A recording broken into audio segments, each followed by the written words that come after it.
Des nouvelles de ma vie. Livre de Dominique Calloire. Alors, ce sont des nouvelles qui racontent des épisodes de ma vie. Naissance. Elle touche son ventre. Il est là, ce petit bout d'homme. Le docteur le lui a annoncé hier. Elle va être de nouveau maman, quel bonheur. Ils sont si heureux. Ils ont déjà une petite fille en excellente santé. Tous les couples n'ont pas la chance de concevoir aussi facilement. Elle en est consciente et, pieusement, comme on le lui a appris depuis toujours, la maman remercie le bon Dieu du plus profond de son cœur. Les jours passent et se ressemblent. Il est si petit encore. Elle ne l'entend ni ne voit, mais déjà elle le sent vivre en elle. Et chaque jour qui passe, désormais, il prend sa place et son ventre commence déjà à s'arrondir, doucement, lentement. Elle sait qu'elle n'est plus seule dans son corps.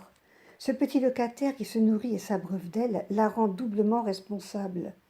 Elle n'est plus seulement femme, elle est mère en puissance. Et déjà elle s'inquiète de cette responsabilité nouvelle. La mission formidable de mener une grossesse à terme durant 9 longs mois lui a été confiée. Elle connaît ce grand bonheur, alors bien sûr qu'elle est heureuse. Mais dès qu'elle se repose un peu de l'ouvrage quotidien, le docteur le lui a recommandé. Prudence. La crainte surgit. Crainte de ne pas réussir cette entreprise à la fois si naturelle et si périlleuse, et surtout peur de décevoir celui qui lui a donné cette nouvelle chance de concevoir la vie. Son époux. L'homme qu'elle aime, c'est cet homme au caractère fier et torturé, un peu trop préoccupé par son métier, qui part tôt le matin, rentre tard le soir, épuisé, contrarié souvent, pressé de s'enfermer dans son bureau pour corriger les devoirs de ses élèves et préparer le programme du lendemain. Elle sait ce qu'il est, et elle l'aime tendrement, passionnément, humblement, de ce genre d'amour qui ne vous arrive qu'une seule fois dans la vie et qui ne cessera qu'avec la mort. Et encore, elle n'en est pas certaine, elle qui ne sait qu'aimer. Car déjà son amour a été récompensé 18 mois plus tôt par l'arrivée d'une belle petite fille, qui, en plus de l'entretien de la maison, des repas et des courses, occupe ses journées à plein temps. D'ailleurs, son ventre de plus en plus rond intrigue la fillette qui, depuis quelque temps, sent bien qu'il se passe quelque chose d'inhabituel à la maison et dans le comportement de ses parents. Et les questions ne cessent de fuser, toujours les mêmes, dans son langage de toute petite fille, et toujours sans réponse satisfaisante à son goût. « Maman, c'est quoi là ?» Et encore, « Maman, bobo ventre ?» Et maman vaque à ses occupations. Après un vague « Non, ça va mon poussin, tout va bien ». Et les jours s'écoulent, semblables à eux-mêmes, avec les tâches habituelles sans cesse recommencées, et aussi des pensées qui, insidieusement, commencent à germer dans la tête de la mère. Pourvu que... Oh, elle doit le reconnaître, elle n'est pas malheureuse. Son époux, voyant son ventre s'arrondir lentement, la comble de petites attentions dès que son travail lui laisse un peu de répit. Il vient chaque soir auprès d'elle, sur le grand canapé, où elle se repose en tricotant sa layette. Parfois, il lui retire l'ouvrage des mains et sort de sa poche un petit présent. Et, devant son beau sourire reconnaissant, il lui caresse le ventre doucement avec ces mots. « Il va être beau, ce petit, regarde comme il bouge déjà.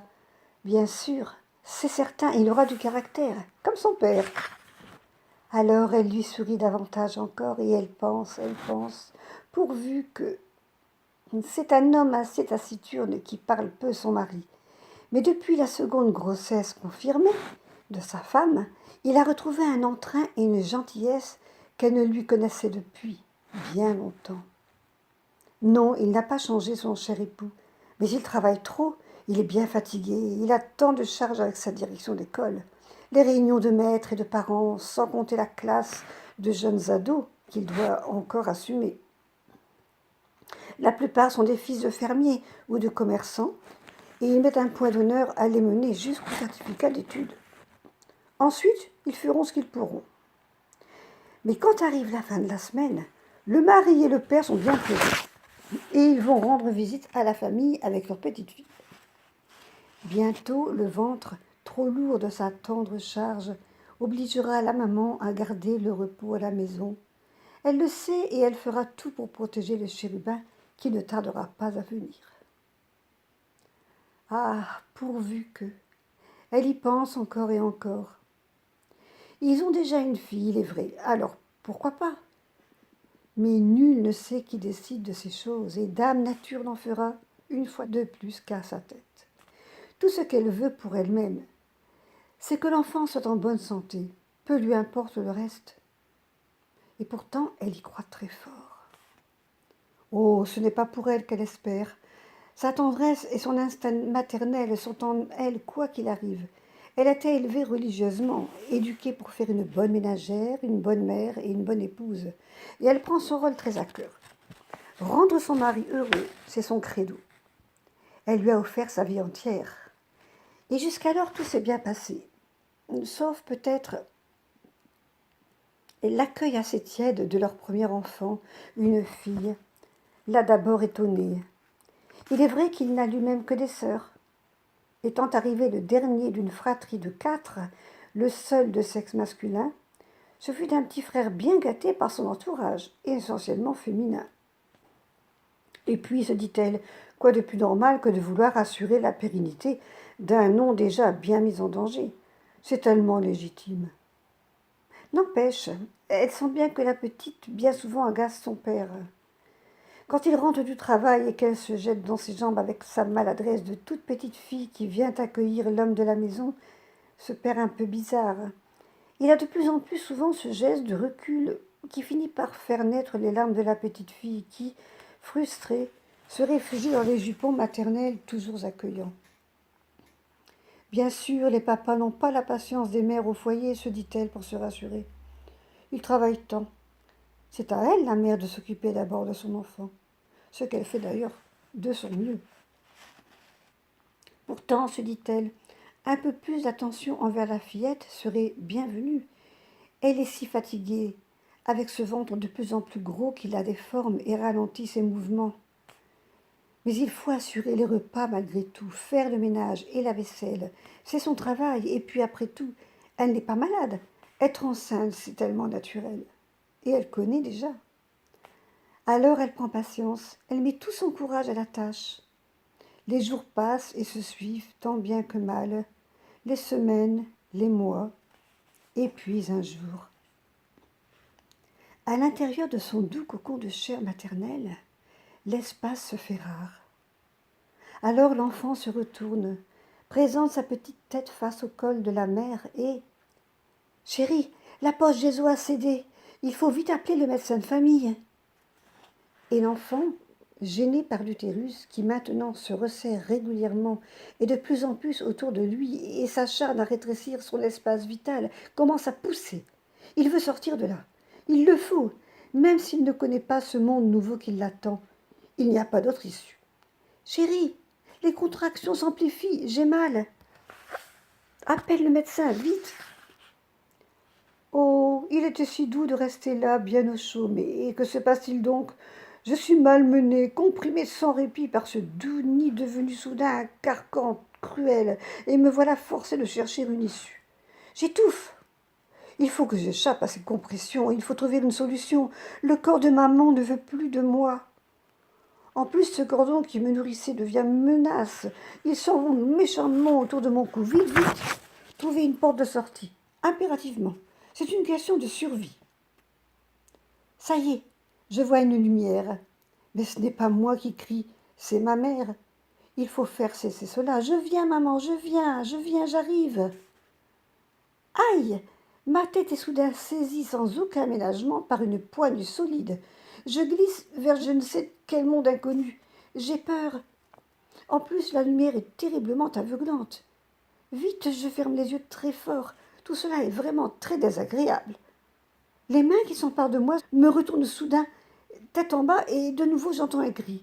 Mais cette fois, cela sort de ma bouche, c'est moi qui ai mal.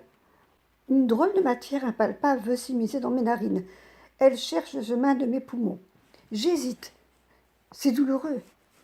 Mais à ce moment-là, Une claque sèche me pique cruellement les fesses et je crie encore plus fort. Je hurle même. J'ai trop mal et je suis fâchée. De quel droit me fait-on subir ce châtiment? Puis un linge s'enroule autour de moi. C'est doux, ça me réchauffe, je me calme un peu. Mais où suis-je donc? J'atterris alors sur la douceur de la peau de ma maman. Je ne la vois pas encore, mais je la reconnais. Je connais cette odeur et cette voix qui me parlait de loin est si proche maintenant. Elle est toujours aussi douce et me dit « Oh, mon bébé, mon petit, mon tout petit ». À ce moment-là, j'entends une autre voix, plus grave, qui annonce à mes bienheureux parents quelque chose me concernant. La voix dit fièrement « Bravo, vous avez une belle petite fille ». Après les cris de maman et les miens, après toute cette agitation, c'est soudain le silence. Un grand calme qui s'installe.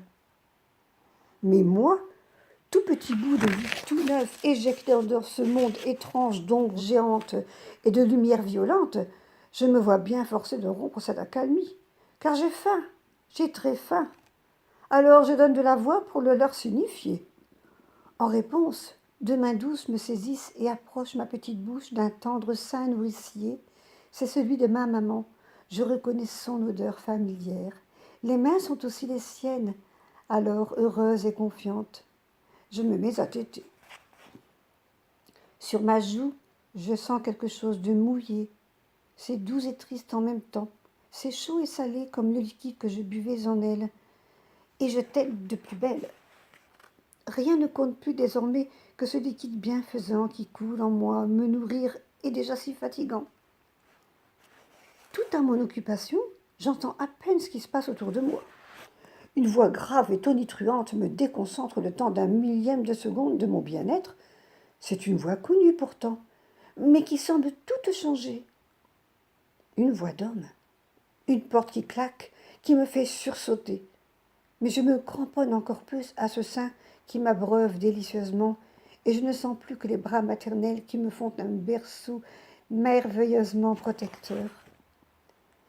Et la voix de maman, cette voix que j'entendais tous les jours à l'intérieur de mon ventre, et qui répétait comme une mélodie ces mots tendres, « Mon petit, mon tout petit », de nouveau s'adresse à moi avec des mots aussi doux, mais plus bas, plus tristes aussi.